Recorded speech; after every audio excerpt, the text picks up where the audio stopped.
Hey guys, welcome back to my channel. It's Gigi Mermaid here. So today I'm going to be talking about two different things, but in a way they're kind of similar. So first, my dog had an issue, like kind of like an allergic reaction when my mom walked her outside. She came back with a swollen foot. It was horrible. So I was panicking. I didn't know what to do. I tried taking her to this Vetmobile, but it was like too packed. We waited mad long and we weren't even seen because I had to go to work.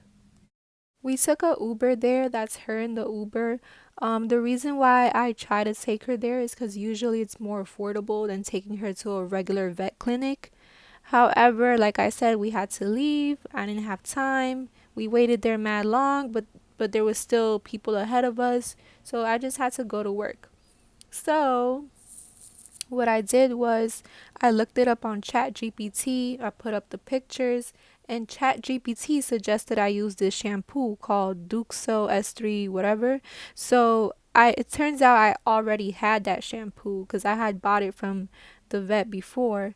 So this shampoo, you could buy it on Amazon, and it's actually what cured her feet. When you shower her, you rinse her first with water, then you put the shampoo on, you leave it for 10 minutes, then you rinse it off. So we did that every day. And I even bought this thing to help clean her feet better. So after that, I just had the cone on her head so that she would not lick her paws. And within like a week, thank God, because we kept up the routine, washing her feet every day with that shampoo, she got better. So I was able to take her out again and she was good. Her feet weren't swollen anymore and she was happy again. So I cured my dog, thank God. So you already know about that shampoo. And not for nothing, I know that pit bulls are prone to allergies, all types of allergies. Like, believe it or not, my dog, she's even had allergic reactions to other animals, like at Petco when we walked around. She's allergic to chicken too, so she don't eat chicken. And some of y'all might think I'm exaggerating, but she's allergic to plants, certain bushes. I don't even let her on the grass when I walk her or near bushes because there's bugs you can't see that could bite her too.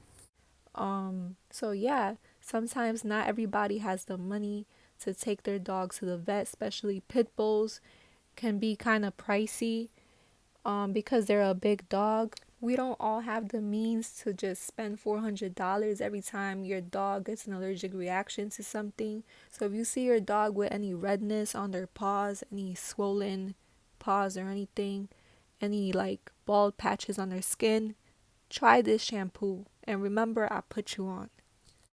And now this is kind of a separate topic, but kind of similar. So my mom, she had a cold, and I actually learned how to make chicken soup to heal her. And I cured my mom too. So I cured my dog and I cured my mom, feel me? So that's why I wanted to make this video to like help people who don't know how to cure their dog or their family or whatever.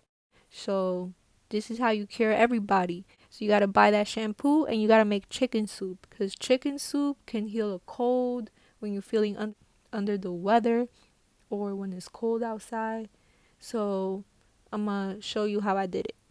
So the quantity of the ingredients I use are for about 5 servings, meaning you can have 5 bowls of soup.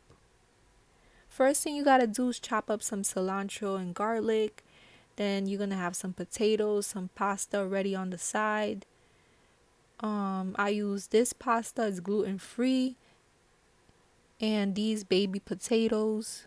I only used about a quarter of the bag and only half the box of pasta. So first you gotta put a half tablespoon of oil on the pot.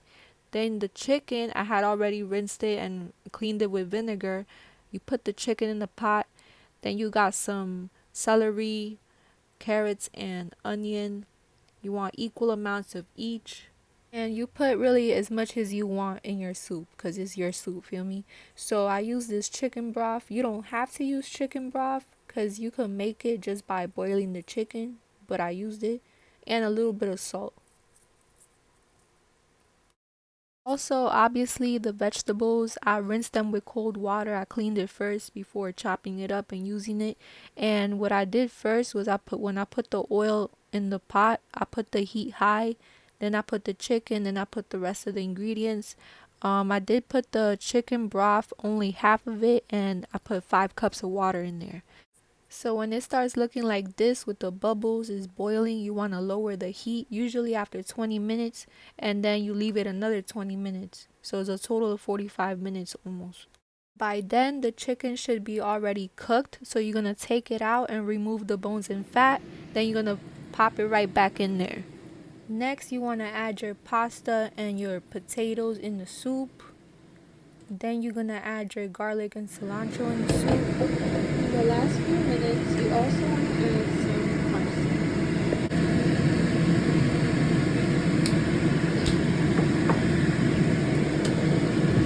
So next, we're going to leave it cooking for an additional 12 minutes, and then it should look like this once it's all cooked.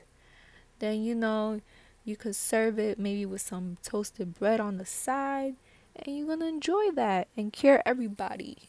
So you already know this is just a good recipe to know by heart, and it comes in handy when people are sick, and we're going to make the world a better place one soup at a time. Feel me?